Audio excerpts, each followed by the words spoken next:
Brother, sister, few topics in Scripture generate more genuine confusion and more genuine pain than divorce, precisely because it touches theology, real relationships, and deep personal history all at once.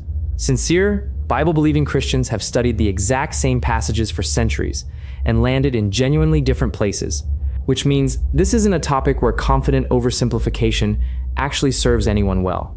Today we're walking through what the Bible actually says about divorce, not to hand you a simple verdict, but to genuinely understand the text itself, including the places where faithful believers continue to disagree even after centuries of careful, sincere study. This matters because divorce touches real people carrying real grief, real trauma, and real questions about their own standing before God, questions that deserve far better than a quick, oversimplified answer delivered without any genuine care for the weight they actually carry.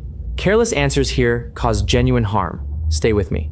Whether you've walked through divorce yourself, love someone who has, or are simply trying to understand what Scripture actually teaches, this is worth hearing in full. One honest note before we go further into this. This video won't hand you a single, tidy verdict on every question divorce raises, because Scripture itself, read genuinely and honestly, doesn't hand every sincere reader the exact same conclusion on every single detail. What it does genuinely offer is real clarity on some things, real complexity on others, and real, genuine compassion running consistently throughout the entire conversation. Holding all three of those together at once is actually more faithful to the text than forcing false, easy simplicity onto it. To understand what Scripture says about divorce, you actually have to start earlier, with what Scripture says about marriage itself. Genesis describes marriage as two people genuinely becoming one flesh, a union clearly intended for permanence and genuine unity from its very first mention anywhere in Scripture. This is the foundation Jesus himself returns to directly when he's later asked about divorce, not starting with the exception, but starting with the original design God intended before humanity's brokenness ever entered the picture. Understanding this order matters. Divorce isn't Scripture's starting point for marriage. Permanence is. Divorce only enters the conversation because human sin and hardness of heart made it necessary to address it all. This matters for how the rest of this conversation should actually be approached. If Scripture's starting point were divorce itself, with permanence treated as merely one option among several, the entire conversation would carry a very different weight. But because permanence is actually the foundation, and divorce is addressed specifically as a response to human brokenness rather than an equally valid alternative, even traditions that differ significantly on the harder practical questions tend to agree on this underlying order. Marriage's design comes first. Divorce is always addressed in response to that design being broken, not as a neutral option alongside it. When religious leaders ask Jesus directly about divorce, his answer is recorded in both Matthew and Mark, and it's worth actually looking at closely rather than assuming we already know what it says. Jesus first points back clearly to Genesis, reaffirming marriage's original, intended permanence directly. He then addresses why Moses had permitted divorce at all, explaining that this permission existed specifically because of human hardness of heart, not because it reflected God's actual original intention for marriage. This alone tells us something significant. Divorce, even where Scripture permits it, was never treated as God's ideal, but as an accommodation to genuine human brokenness. Matthew's account of this same conversation includes a specific phrase that's become the center of centuries of genuine, sincere theological disagreement, often called the exception clause, where Jesus mentions sexual immorality as grounds that change the situation. Some traditions read this exception narrowly, understanding it to permit divorce specifically in cases of marital unfaithfulness, while genuinely disagreeing among themselves about whether it also permits remarriage afterward. Other traditions read the entire passage differently, understanding Jesus' teaching as establishing marriage's essential permanence regardless of this specific clause. This genuine disagreement isn't a sign of scriptural confusion. It reflects careful, sincere study reaching different conclusions on a passage that's genuinely difficult to interpret with full certainty. It's worth understanding the actual historical backdrop Jesus was addressing here, since it shapes why this question was even being asked of him in the first place. Jewish teachers at the time were already divided over how broadly Moses' provision for divorce should actually be applied. One prominent school read it narrowly, essentially limited to serious marital unfaithfulness, while another read it far more broadly, permitting divorce for almost any significant dissatisfaction at all. Jesus wasn't answering into a settled consensus. He was stepping into an already contested debate and pointing his questioners back to marriage's original design, rather than simply picking a side in the existing argument. Paul's first letter to the Corinthians addresses marriage and divorce directly, adding another layer worth understanding on its own terms. Paul instructs believers clearly not to separate from their own spouses, again affirming marriage's intended permanence as the clear, obvious starting point. But he also addresses a specific situation Jesus hadn't directly spoken to: a believer married to an unbeliever who chooses to leave the marriage entirely. In this specific circumstance, often called the Pauline privilege, Paul states that the believing spouse is not bound in these circumstances, language that many traditions understand as addressing abandonment or desertion as its own distinct situation, separate from the sexual immorality Jesus mentioned. Once again, careful, sincere interpreters differ on exactly how far this specific teaching extends. Some traditions understand Paul's language here as establishing a genuinely distinct category from the exception Jesus mentioned, addressing abandonment specifically, rather than expanding the same narrow category.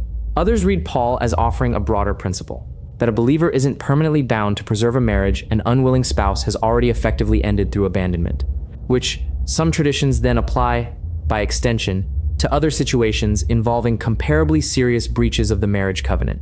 This particular question, more than almost any other in this whole conversation, illustrates how much careful, respectful theological work has gone into interpreting a genuinely brief passage addressing a genuinely complicated real-life situation. Given these different textual threads, it's not surprising that faithful Christian traditions have reached genuinely different conclusions on some of the harder practical questions, particularly around remarriage after divorce. Some traditions hold that remarriage is only genuinely permissible in the specific circumstances outlined clearly by Jesus and Paul: unfaithfulness or abandonment by an unbelieving spouse. Other traditions hold a considerably more restrictive position instead, understanding marriage as essentially permanent regardless of circumstance, with remarriage never actually in view. Still others read the whole counsel of Scripture, including its consistent emphasis on genuine grace and restoration, as allowing broader room for remarriage than the narrowest readings suggest. These aren't casual disagreements. They represent centuries of careful, sincere theological work by believers equally committed to Scripture's authority. And it would genuinely be inaccurate to present any single position as the obvious, uncontested reading every faithful Christian actually shares. It's worth naming honestly why this particular disagreement has proven so difficult to fully resolve, even among believers equally committed to Scripture's authority and equally serious about careful interpretation. Part of the difficulty lies in the genuine brevity of the relevant passages. Jesus and Paul each address the topic in a handful of verses, not an extended treatise anticipating every possible circumstance believers would eventually face. Part of it lies in genuine differences over how to weigh Old Testament context, cultural background, and the broader arc of Scripture's teaching on covenant and grace. And part of it simply reflects the reality that pastoral wisdom, applied to real people in real, often heartbreaking circumstances, doesn't always reduce cleanly to a single formula that fits every situation equally well. None of this means Scripture is silent or unclear on everything related to divorce. Far from it. The permanence of marriage as God's design, divorce as a response to brokenness rather than a neutral option, and the seriousness with which Scripture treats the marriage covenant are all genuinely clear across virtually every faithful tradition. What remains genuinely disputed is narrower than it's sometimes made to sound, primarily the specific circumstances under which remarriage might be permissible, not whether marriage matters or whether divorce is ever addressed with genuine seriousness throughout. What Scripture is far clearer about across every tradition is God's heart toward those who've actually walked through divorce. Scripture consistently emphasizes grace, restoration, and genuine compassion toward broken situations, refusing to treat divorce as some unforgivable, disqualifying category set apart from every other form of human brokenness Scripture addresses with mercy. Whatever your specific theological conclusions on the harder questions, Scripture's treatment of people who've actually experienced divorce is never one of contempt or dismissal. Consider the pattern Scripture consistently shows toward people carrying genuine brokenness of any kind, not minimizing the seriousness of what's actually broken, while simultaneously refusing to treat the person carrying that brokenness as somehow permanently disqualified or spiritually second tier because of it. This same pattern applies directly to divorce. Scripture takes the brokenness of a failed marriage with genuine seriousness, without ever treating the person who's experienced it as beyond the reach of God's genuine restoration, genuine purpose, and genuine welcome into full participation in the life of faith. This matters enormously for how believers actually treat people who've walked through divorce, within families, within churches, within any genuine Christian community. Whatever conclusions a specific tradition reaches on the harder theological questions, none of those conclusions were ever meant to translate into shame, exclusion, or a permanent asterisk placed over someone's entire identity and future. People carrying the genuine grief of a failed marriage need pastoral wisdom and genuine compassion, not simply a citation of the relevant verses delivered without any accompanying care for the actual person standing in front of you. So what does it actually look like to hold this topic with both genuine biblical faithfulness and genuine compassion? It looks like taking marriage's original design seriously, understanding permanence as Scripture's actual starting point.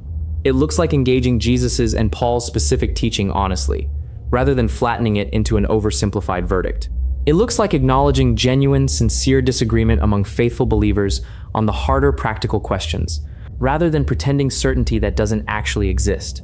And it looks like extending the same grace Scripture itself extends toward anyone who's actually walked through this specific pain. If you're currently navigating divorce yourself, or love someone who is, please hear this clearly. Scripture's grace was never contingent on having every theological question perfectly resolved first. God's compassion toward genuine human brokenness runs far deeper than any single verse taken in isolation. If you're a pastor, a friend, or simply someone who cares about a person navigating this specific pain, consider what genuine support actually and practically looks like here. It rarely looks like leading with theological positioning before genuine listening has actually happened. It usually looks like genuine presence first, real grief acknowledged honestly, and theological conversation offered only when and if the person actually wants to engage it, not imposed as the first and only response to someone's genuine pain. And if you're the one who's actually walked through divorce, whatever the specific circumstances, hear this plainly. Your standing before God was never reducible to a single contested clause in a single passage. Scripture's larger story is one of genuine restoration, extended to broken people again and again.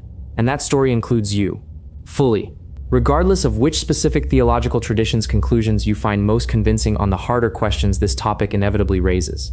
If this stirred something in you, brother, sister, don't scroll past it.